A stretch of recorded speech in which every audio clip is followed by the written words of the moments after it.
I just did it, make sure it's the same time. Good morning, everybody, and welcome. This is a special meeting for Monday, December 7th. We are going to open up with our Pledge of Allegiance. I'd like to ask Mike to receive the Pledge of Allegiance.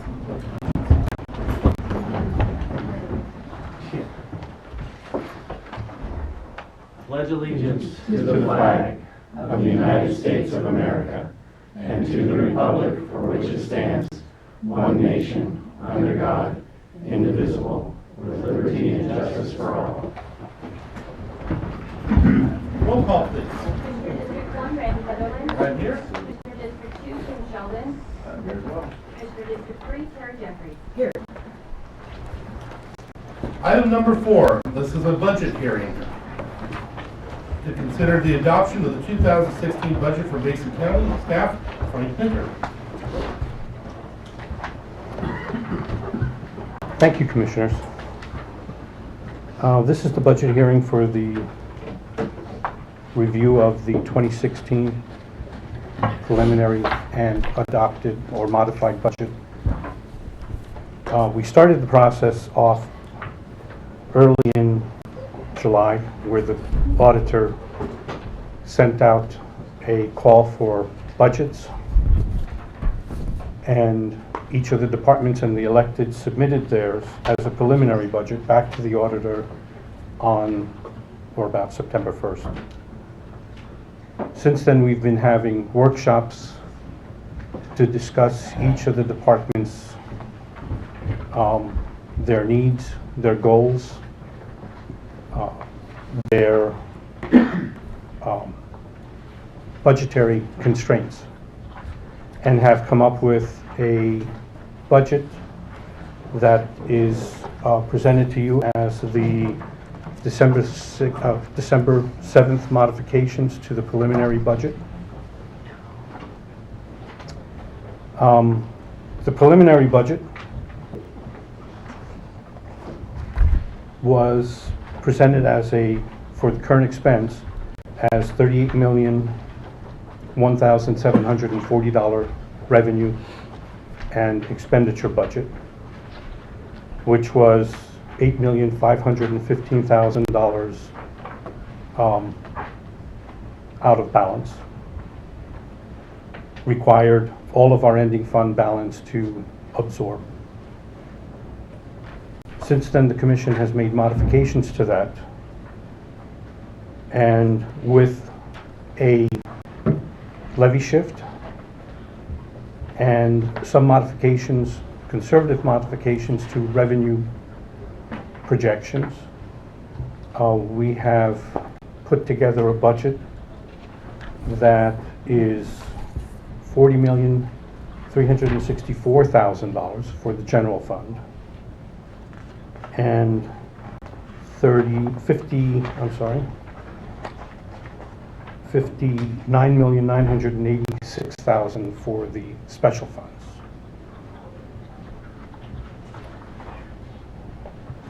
The revenue adjustments did identify some one-time revenue that's being generated by timber sales, which is correlated with one-time expenditures on the expenditure side for putting reserves aside to take care of modifications and improvements, as well as well-needed maintenance on county facilities. It has added additional revenues in other tax areas, but it is not projecting any property tax increases on either the current expense side or on the road side. There are a number of changes that have been made to the preliminary documents. Pages 4, 5, and 9 and 10 identify the majority of them, whether they be reclassification reserves or increases in staffing or reductions in staffing requests. Those are all identified.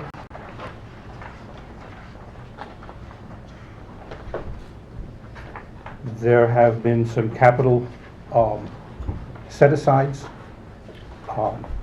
in addition to remodeling the facilities for, or doing maintenance on the facilities, the capital facilities for the county.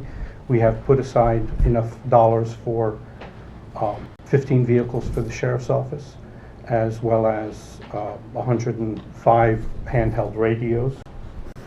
There have been monies put aside to do improvements on Building 8, as well as to add additional staffing in DCD.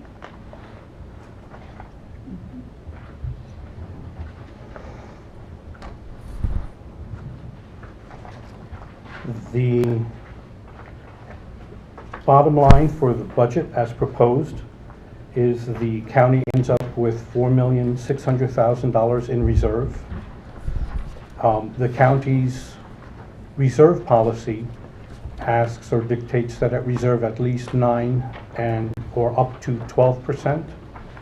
12% reserve would be a $4,590,000.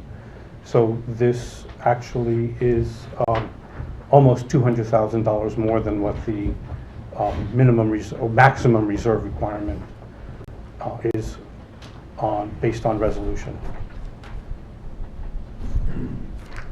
Any questions?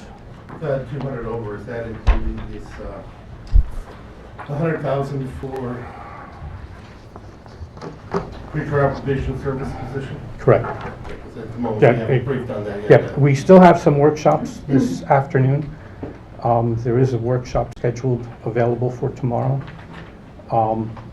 The recommendation is that because of the intricacies of the levy shift, that we adopt the budget at the same time we do the certification. And my recommendation is that we do that next Tuesday, so that we can get the process, the documents, and the language accurate.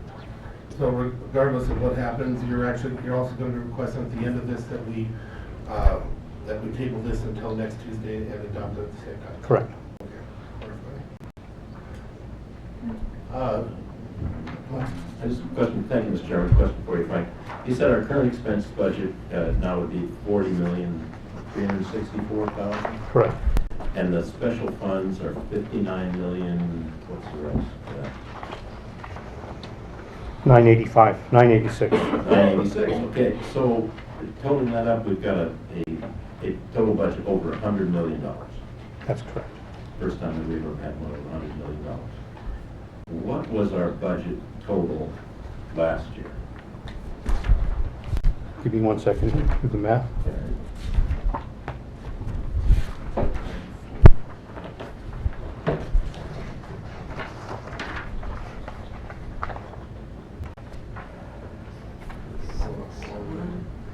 $90,683,000. $90,683,000. So we're increasing our budget by 10%, plus or minus. Roughly, yes. And we don't have a sawmill, for the first time in 100 years, we don't have a sawmill operating in Mason.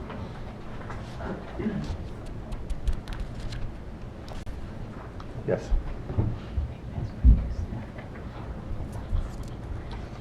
Scary. Any other questions? No, I'm just scared. In the public, are there any questions for staff regarding his presentation? Hearing none. Commissioners, any other questions from staff? Okay, thank you very much. Thank you. We're going to go ahead and close that aspect and move into testimony. Is there any public who'd like to testify at this moment?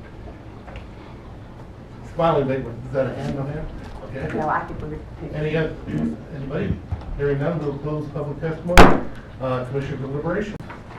The request from staff is to, we can talk about it this time, but the request from staff is also to table it until next Tuesday and have the hearing at the same time.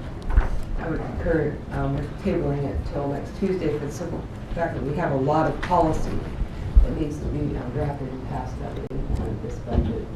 And so it would give us an opportunity, especially with the levy shift. I also wanted to share that I will be requesting and supporting a additional $30,000 for the assessor, or for the auditor's office. The auditor had made some significant reductions in their budget request with the anticipation of some reclassifications. Since we pulled those out as a separate line item, I'd like to help build back that budget, in especially the extra help area. Commissioner? Well, I mentioned the word scary, and I really do, I've sat up here for over 500 meetings. I've got a year to go in this role. I've enjoyed it tremendously. But I think a 10% increase in our budget in 1 year is, without the economy to support it, leaves me with some real questions as to how sustainable this kind of increase is. And apparently we're relying on a levy shift. I think that's very hard to explain to the public what a levy shift means, how it impacts the city of Shelton, and is it a levy shift sustainable as well? So I have some real reservations about growing government this much, especially in 1 year. I know we're coming out of a recession, but as I say, this is the first budget Mason County's ever had over $100 million. And last year, 1 year ago, our budget was $90,683,000. So this is a huge increase. I'd like to address the red herring that you bring up of the levy shift. I think it's important for us to know, everybody to know, that this is a one-time revenues going into the roads and ER&R department. They'll be shifted out for one-time expenditures. In our contemplation of a levy shift is $100,000 that would make whole the city of Shelton, because they would lose $100,000 worth of taxing capacity. And we in full intent on making them whole. Yes, it is very complicated, but I think it needs to be told that this is a one-time shift of revenues and expenditures. One question then about that. Has the state auditor blessed this levy shift? Or will we be audited in a couple of years and questions raised about this procedure? We don't have a letter from them saying this is not They don't give us, Commissioner, they don't give us a letter like that. And you ought to know that. We've been through this, I don't know how many times with some of the issues that we've dealt with when we got here. I'm going to go ahead and take up on some of this, the levy shift. It is actually pretty easy to explain. What we're doing is we're taking, because of some of the sins of the past, we had to pay in to the ER&R, to the roads, certain monies that were taken out, for example. Before we ever got here, before we had anything to do with this. It was taken out, and now the auditor, because it was never blessed back then, because the auditor doesn't bless it, has demanded that it be paid back. What we're doing is we're paying that and shifting it back out again. So it's a no net loss to the roads department. What we're putting in gets taken back out. There is no injury at all to the city of Shelton, because we, in our budget, you'll find we've made the amount whole that it would have taken out of their budget. So they're not out anything. It's a money in, money out thing to pay for the sins of the past. As for the amount that we're doing, millions of this are one-time expenditures that are needed to make the county operate and to do certain things. We have a new courthouse that's being created. We're putting away money for future capital capacity. There's so many different things that we're doing, such as the vehicles for the sheriff's department that are one-time expenditures. And we're purposely using funds that came out over and came in one time as one-time expenditures. With that being said, understand a county is not a for-profit business. We've been very good with our money the last few years. There's just no way around it. To the point to where this year as well, we're probably not going to be charging the 1%. I think that's doing pretty well. But at the same time, we had huge things to overcome. When I first stepped in, what was the first part? $2.2 million for a perk ruling. Then there was $500,000 for paying that stuff out directly as to employees as though they are personal contractors. Then the next year it was $3.5 million for ER&R that had been done incorrectly for years that we had to come up with. This year we didn't have that big of a fire, so it was about $1.5 million worth of fires compared to the last year's for sins of the past, and that's what the levy shift is doing. With that all being said, we've budgeted extremely well in the last few years. Obviously, we budgeted almost the exact amount what we have now that we're going to leave in our ending fund balance, but because we budget so conservatively, we ended up with $8 million in the bank. Well, we're not a for-profit company, so we're going to reinvest that $8 million back into the county and try and take care of some of the things under one-time expenditures so that we don't just keep amassing money. We keep our high reserve in there to protect the county in case any type of bad thing happens. Hopefully no bad thing ever happens, but if it does, we are keeping 12% of our budget in there. So all in all, for those that show up every single day and attend every one of these briefing meetings, we have an understanding of how much that is and what that costs, and we've made the decision to handle it the way we have. That's mine. I'm also very pleased that we're able to do some across-the-board increases for elected officials and non-representatives. We are still in contract negotiations on many of our contracts, so we can't speak to what that'll reflect to our represented employees. These across-the-board increases are minimal in comparison to what the salary differences of Mason County employees are to our market competitors, but also to our comparable counties. However, it's our effort to rise the tide, rise all the boats up, and try to be more competitive to retain the best of what we have here in Mason County employees. We understand that you make a choice here as an employee sometimes to take less money to work here in the county, but I think that the privilege of living in this county and working here too is probably something that shouldn't be ignored, because I wouldn't want to live in Seattle, frankly, or Pierce County, but I'm very, very pleased to be able to at least provide this 3% increase to the non-represented and the increased contribution to your medical insurance. You know, this has gone across board. This has also been for represented. Look, you know, let's remember, we came in with such a huge deficit, we asked them to step up and help us, and they did. So we had a good negotiation that occurred between them, thanks to Bill, and what we were able to pull off. The amount of the COLA increase this year came out to, what was it, 0.08 was their increase. Thank you very much, union employees, for stepping up, and so now we're looking to step back up to them because the county has been doing better, and we're making sure that the non-represented are taken care of as well. Mr. Chairman, we have a hiring freeze. I think we still have a hiring freeze on the books, but can be overridden by the commission's action. But we're hiring 12 new employees in this budget. Is that correct? How many employees?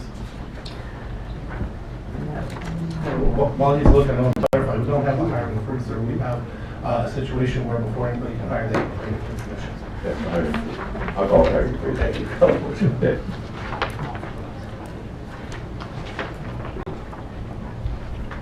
13. 15 new employees.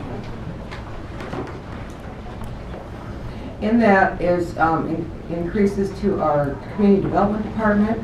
I think that it's been well known in the community and among this commission that we'd like to see some our permits getting out faster, our inspections being done faster, and it's generally a function of having not enough employees. Community development saw a reduction of 9 employees during the recession?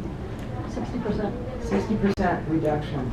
So two to three of those employees are in order to get those permits out the door. Thank you.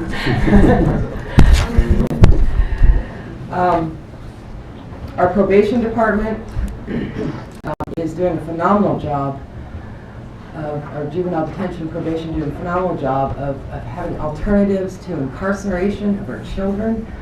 And I think that's a very important program to continue to support as we see an increase in crimes in some certain areas of the county. And to try to address this early on, and I appreciate our Detention and Probation Services Department for their work they're doing. And we want to continue those those improvements. And then the increase of a specific voting deputy is important in that we've seen people in our freshwater lakes request increased patrol on our freshwater lakes, and this will give us an opportunity to do that in a more concentrated fashion.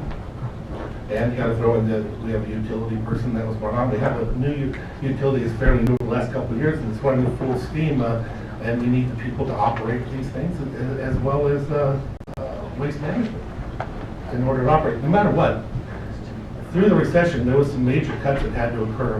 What was it we looked at? 2007, there was 9 inspectors and 8 planners, I think it was, or the other way around. And we got down to 3. We can't imagine why they would be calling me on a regular basis saying, I have to lay people off for a week because I can't get an inspector out there to look at the rebar that was laid, so we can't pour the concrete until we get somebody out there. At some point, the cuts may have been a little too deep, and they have to be there so that we produce what the community needs out of its government.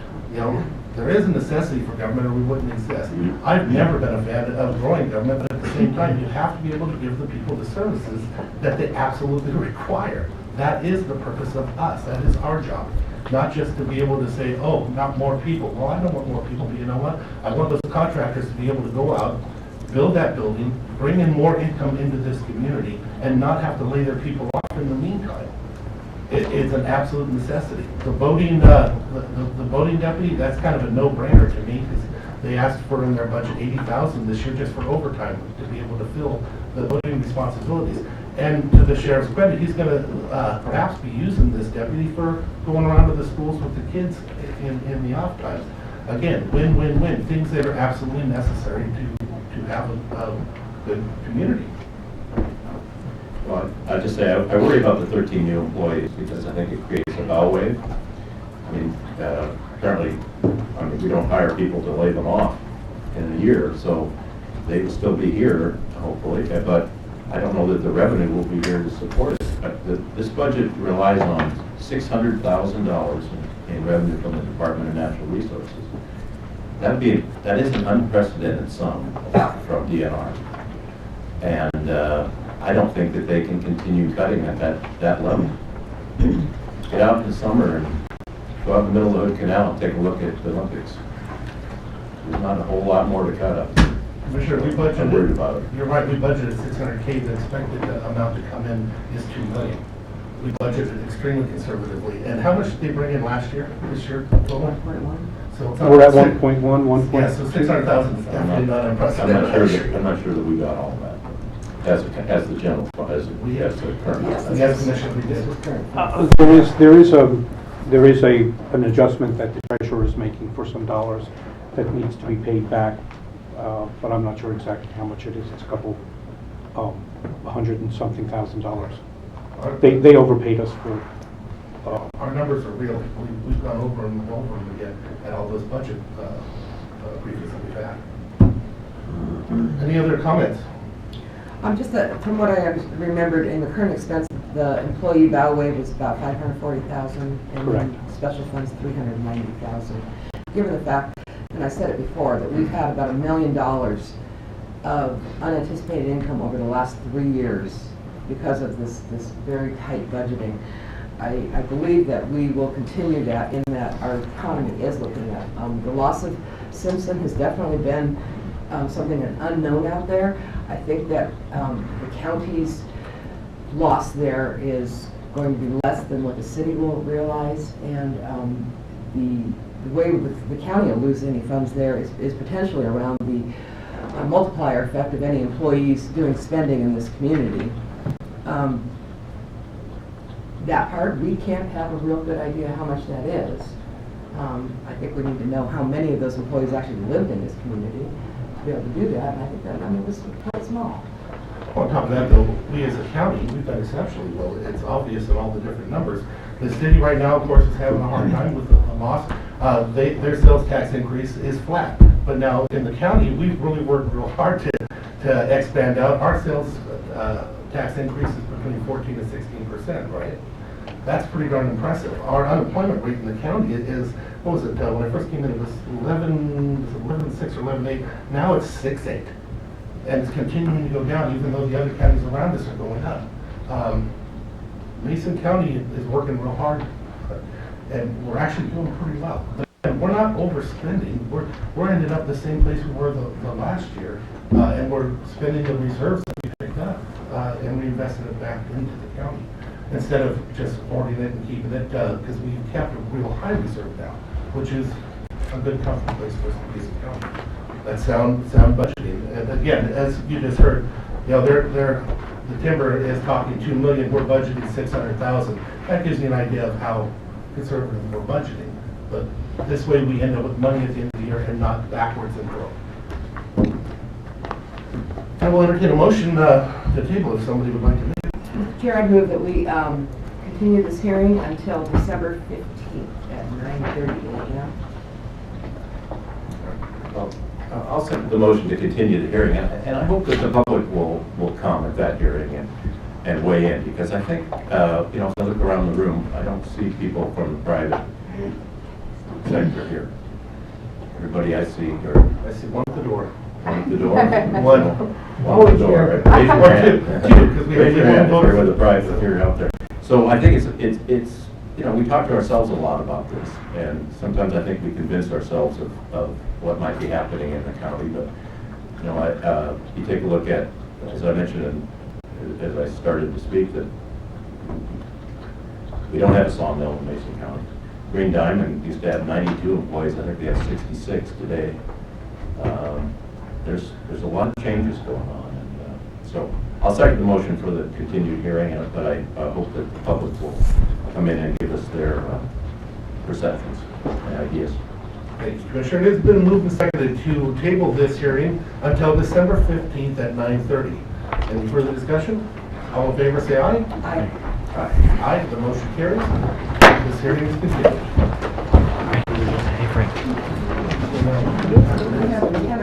We want to start.